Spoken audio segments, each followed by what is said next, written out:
இயேசு கிறிஸ்து நாமத்திலே உங்களுக்கு என் அன்பின் வாழ்த்துக்கள். இந்த நாளுக்கான இன்றைய மன்னா அப்போஸ்தலர் புத்தகம் 16ஆம் அதிகாரம் 31வது வசனம். கர்த்தராகிய இயேசு கிறிஸ்துவை விசுவாசி, அப்பொழுது நீயும் உன் வீட்டாரும் ரட்சிக்கப்படுவீர்கள். பாருங்க, உங்கள் வீட்டில் நீங்கள் ஒருவர் மாத்திரம் ஆண்டவரை ஏற்றுக்கொண்டு விசுவாசித்து அவரை ஆராதிக்கிறீங்களா, உங்கள் நிமித்தம் உங்கள் குடும்பத்தார், உங்கள் இனஜன பந்துக்கள் எல்லாம் ரட்சிக்கப்படுவாங்க. அப்படி தான் வசனம் சொல்லுது. அதற்கு நீங்கள் என்ன தெரியுமா செய்யணும்? அவர்களுக்காக ஜெபிங்க, கனி கொடுங்க, ஆவியின் கனி கொடுங்க. சந்தர்ப்பம் கிடைக்கும் போது சுவிசேஷம் அறிவிங்க, கர்த்தருடைய வார்த்தையை சொல்லுங்க. உங்களால் முடிந்த நன்மைகளை அவர்களுக்கு செய்யுங்க. அவர்களிடத்தில் பட்சமாக அன்பாக இருங்க, சாட்சியாக வாழுங்க.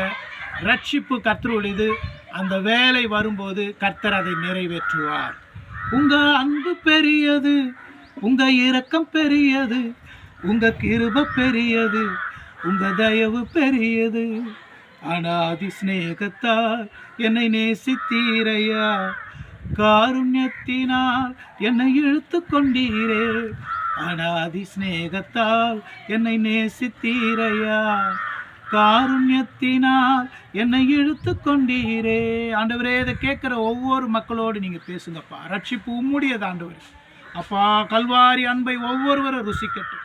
கர்த்தருடைய ஆவியானவர் கிரியை செய்யுங்கப்பா, இயேசு கிறிஸ்து மூலம் பிதாவே. ஆமேன். கர்த்தர் தாமே உங்களை ஆசீர்வதிப்பாராக. ஆமேன்.